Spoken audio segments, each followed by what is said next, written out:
স্বাগত ডিবিসি দেশের সংবাদে। আপনাদের সাথে আছি আমি ফারহাত তাসনিম। শুরুতেই জানিয়ে দেব মার্কেন্টাইল ব্যাংক সংবাদ শিরোনাম। সিলেটের গোলাপগঞ্জে টানা বৃষ্টিপাতে টিলা ধসে একই পরিবারের 4 জনের মৃত্যু হয়েছে। এ নিয়ে আরও জানতে আমাদের সাথে সিলেটের গোলাপগঞ্জ থেকে সরাসরি যুক্ত হচ্ছেন সহকর্মী প্রত্যুষ তালুকদার। প্রত্যুষ, কখন কিভাবে ঘটনা ঘটলো এবং নিহতদের পরিচয় উদ্ধার তৎপরতা নিয়ে আমাদের বিস্তারিত জানাবেন।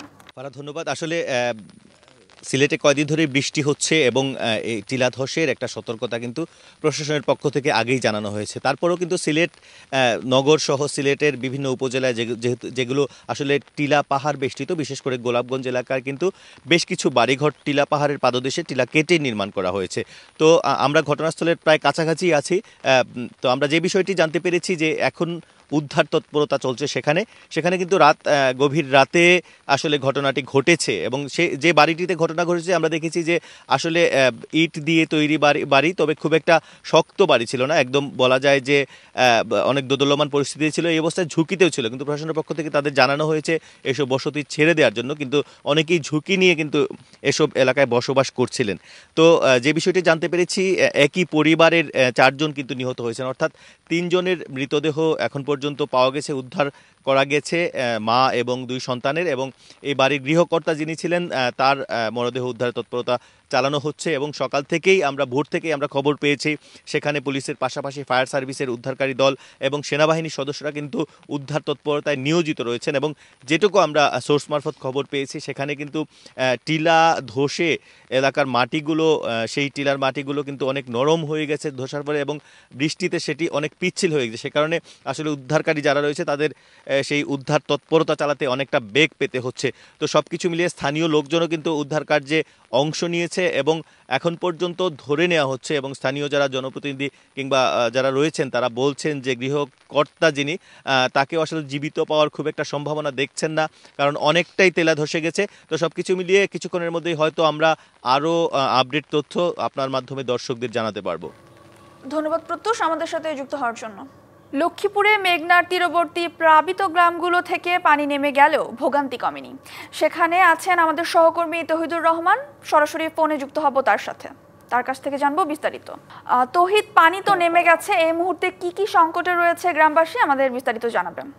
আমি এই মুহূর্তে আছি লক্ষ্মীপুরের কমলনগর উপজেলার পাটহিঘাট এলাকায়। এটি মেঘনা তীরবর্তী এলাকা। আপনাকে একটু জানিয়ে রাখি, গত বৃহস্পতিবারে পানি বৃদ্ধি পেয়ে এই মেঘনা তীরবর্তী লক্ষ্মীপুর সদরের চরম মণিমোহন, রামগতি এবং কমলনগরের আরো 10টি এলাকা সহ মোট 11টি ইউনিয়নের প্রায় 40টি গ্রাম প্লাবিত হয়েছিল। তো পানি নেমে গেলেও এখানকার মানুষের ভোগান্তি থেমে নেই। পানি নেমে যাওয়ার পরে এই ভোগান্তির চিত্র ফুটে ওঠে এখানে। পুকুরগুলো, জলাশয়গুলো সব ভরাট হয়ে যায় নদীর ময়লাযুক্ত পানি দিয়ে। মানুষ এখানে বিশুদ্ধ পানির সংকটে হাহাকার, তাদের চুলা ভিজে যাওয়াতে তাদের খাবার পানি এবং রান্না বান্নার কাজে ব্যবহৃত পানির সংকটে তারা তাদের এখন নিত্যদিনের সমস্যা। তারা প্রতিদিন এখন এই কূপের পানি পান করছে, ময়লাযুক্ত পানি পান করছে, সেখানে ফিটকিরি দিয়ে তারা শোধন করার চেষ্টা করছে। এখানকার মানুষের মধ্যে এখন আতঙ্ক বিরাজ করছে কখন আবার জ্বর আসে। কারণ এই যে জলোচ্ছ্বাস হয়ে গেল গত বৃহস্পতিবারে, পানি নামার সময় স্রোতের টানে সবাই ঘরের নিচের ভিটের মাটিগুলো সব সরে গেছে। এবং আমি দেখেছি এরকম প্রায় হাজার হাজার ঘর আছে এলাকায়। এই মাটিগুলো সরে যাওয়ার কারণে তারা এখন খুবই আতঙ্কগ্রস্ত। যে কোনো সময় যদি কোনো ঘূর্ণিঝড় আসে, বাতাস আসে, তাহলে তাদের ঘরগুলো পড়ে যেতে পারে। এবং অনেকেই এই আশঙ্কার মধ্যে ওরা রাতে ঘুম পাচ্ছে না, কারণ যে কোনো মুহূর্তে যদি আবার জোয়ার তাদেরকে এইভাবেই হানা দেয়। এইভাবেই তারা এখানে মানবতার জীবন। তারা আজকে 3 দিন যাবৎ কেউ কেউ এখনো শুকনা খাবার খেয়ে আছেন। তাদের চুলা ভেজে কারণে, ওইদিকে ঘরের মাল সামান নষ্ট হয়ে যাওয়ার কারণে, জিনিস যাওয়ার কারণে কেউ কেউ অন্যের বাড়িতে চলে গেছেন, কেউ নিজ বাড়িতেই অন্যের দেওয়া শুকনা খাবার খেয়ে আছেন। এইভাবেই এখানকার এখন মানবতার জীবন কাটছে। এটি একেবারেই লক্ষ্মীপুরের সেই রামগতি কমলনগরের মেঘনা তীরবর্তী এলাকা।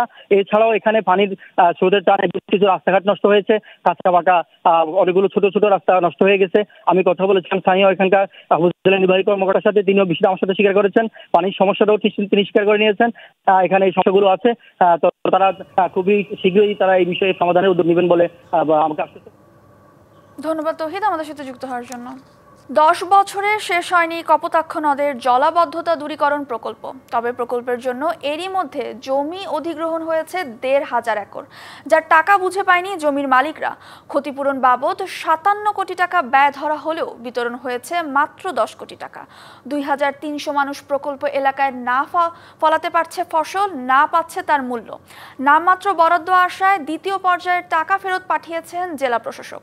সব মিলিয়ে এক দুর্বিষহ অবস্থায় কপোতাক্ষ নদের মানুষ। কপোতাক্ষ নদের জলাবদ্ধতা দূরীকরণে সাতক্ষীরা জেলার তালা উপজেলার পাখিমারা বিলে জোয়ারধার বা টিআরএম স্থাপনের প্রকল্প নেয় সরকার। 262 কোটি টাকা ব্যয়ের এই প্রকল্প বাস্তবায়নে প্রথম পর্যায়ে 2015 সালের জুলাই থেকে 2021 সালের এপ্রিল মাস পর্যন্ত 6 বছরে 1562 একর জমি অধিগ্রহণ করা হয়। সে সময় জমির মালিকদের ফসলের ক্ষতিপূরণ বাবদ 2 পর্যায়ে 56 কোটি টাকা প্রতিশ্রুতি দেওয়া হলেও জমির মালিকরা প্রথম 2 বছরই কেবল অর্থ পেয়েছেন। সে অর্থের পরিমাণ মাত্র 10 কোটি টাকা। 10 বছর ধরে নিজ জমিতে ফসল না ফলাতে পেরে এবং একই সাথে প্রতিশ্রুত টাকাও না পেয়ে নিঃস্ব মালিকরা। অন্য এলাকার লোকেদের জলগ্রস্ততে তারা উদ্ধার হয়েছে, কিন্তু আমাদের ক্ষতি হয়েছে। আমাদের জমিদারদের আছে, জমির মালিক যারা, তারা কোনো টাকা পয়সা কিছুই পায়নি। 9-10 বছর আমরা এই আড়ির টাকার ভিতরে 2 বছরের টাকা পাইছি, আর বাদ বাকি টাকা আমরা এই পর্যন্ত পাই নাই। তা সরকার বাহাদুরের কাছে আমাদের বর্তমান দাবি, আমাদের বিগত 5 বছরের হারি প্রদান করে যাতে আবার নতুনভাবে টিআরএম প্রকল্প চালু হয়। 60 থেকে 70 লক্ষ মানুষের জীবন ফিরিয়ে আনার জন্য দাবি রাখছি সরকারের প্রতি।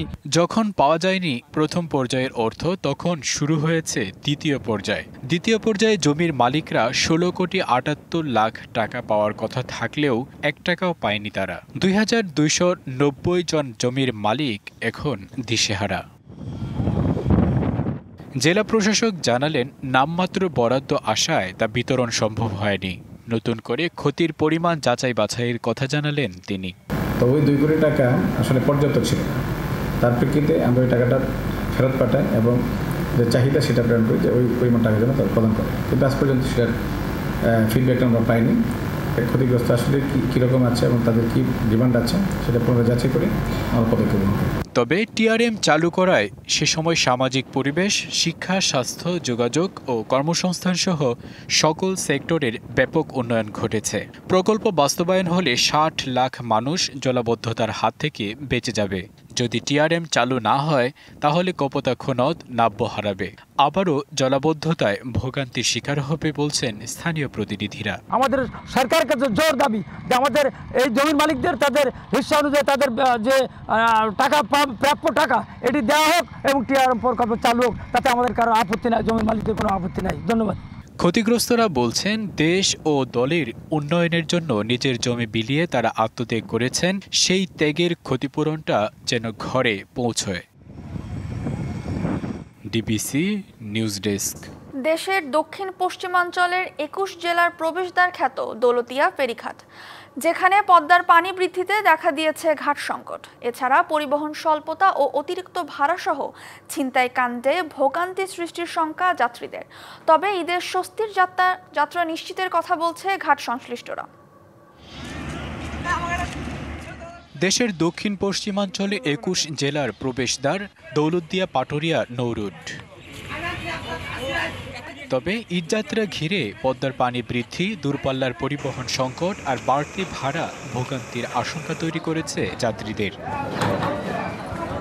অতিরিক্ত ভাড়ার পাশাপাশি ছিনতাই আর ইজিবাইক দখলে পন্টুনে যাত্রী দুর্ভোগ চরমে।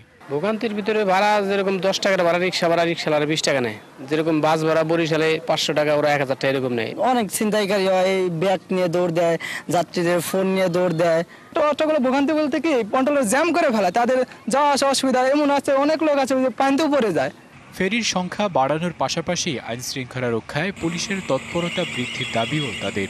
পুলিশ অবশ্যই নিরাপত্তা দেবে সাধারণ মানুষের। ঈদের সময় এই 2টা ঘাট থাকলে তো ভোগান্তি তো মানুষের হবেই। বিআইডব্লিউটিসি জানায়, পানি বাড়লেও ঘাটে কোনো সমস্যা হবে না, ঈদযাত্রা হবে স্বাভাবিক ও সুষ্ঠু। যদি পানি বেশি বৃদ্ধি পায় তাহলে প্রয়োজন হলে আমরা 6 নম্বর ঘাটটিও ব্যবহার করতে পারবো। সেক্ষেত্রে ঘাটের সংখ্যা হবে 4। অতিরিক্ত যাত্রী সামাল দিতে নেওয়া হচ্ছে বাড়তি নিরাপত্তা। ঘাট জুড়ে থাকবে পুলিশের কঠোর নজরদারি।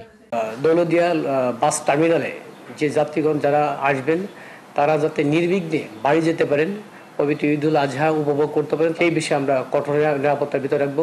ঈদুল আজহা উপলক্ষে দৌলতদিয়া পাটুরিয়া রুটে চলবে 17টি ফেরি ও 20টি লঞ্চ। DBC news desk. গতিসীমা না মানায় ঢাকা ভাঙ্গা এক্সপ্রেসওয়েতে বাড়ছে দুর্ঘটনা, একই সাথে বেড়েছে প্রাণহানি। যাত্রীদের অভিযোগ, অদক্ষ চালকদের অসুস্থ প্রতিযোগিতায় দুর্ঘটনার অন্যতম কারণ। আর চালকদের দাবি, সড়কে যানবাহনের চাপে বাড়ছে দুর্ঘটনা। নিয়ন্ত্রণে নানা কার্যক্রমের কথা বলছে হাইওয়ে পুলিশ।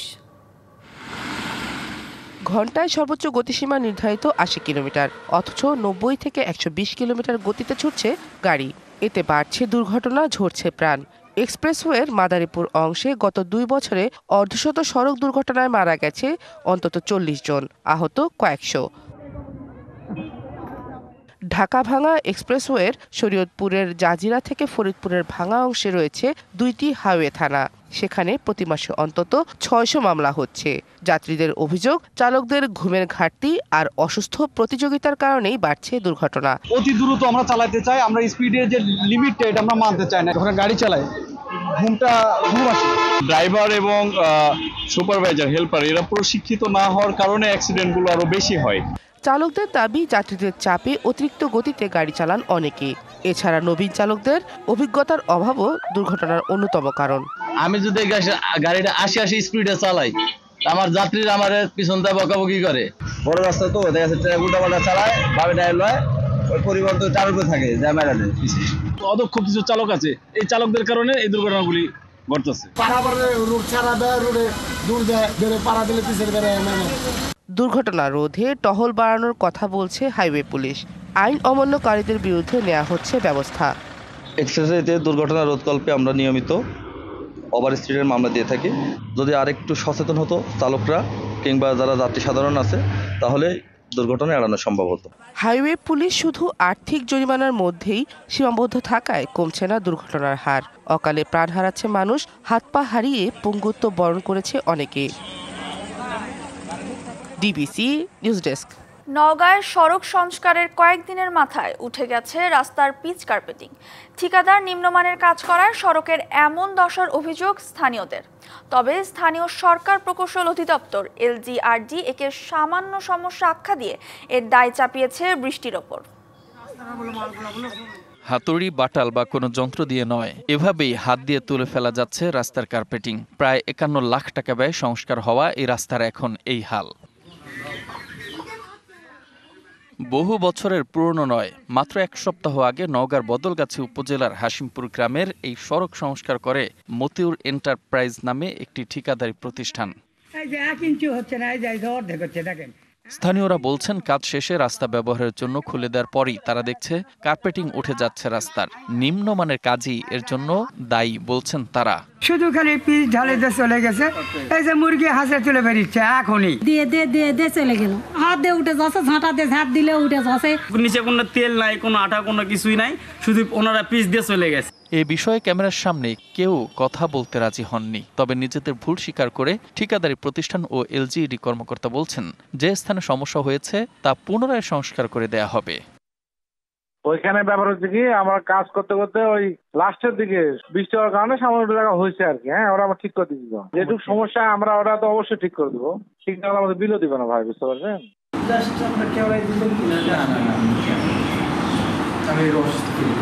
আপনাদের যদি কথা বলেন, শুনেন সমস্যা, আপনাদের এই সমস্যা যেটা নওগাঁর বদলগাছি উপজেলার 730 মিটার সড়কের বরাদ্দ দেওয়া হয়েছিল 50,94,873 টাকা, যার পুরোটাই তুলে নেওয়া হয়েছে। DBC news desk. ডিবিসি দেশের সংবাদে এ ছিল এখনকার মতো। ডিবিসি নিউজের সংবাদগুলো পড়তে ভিজিট করুন dbcnews.tv আর ভিজিট করুন ডিবিসির ফেসবুক পেজ এবং ইউটিউব চ্যানেল। সঙ্গেই থাকুন।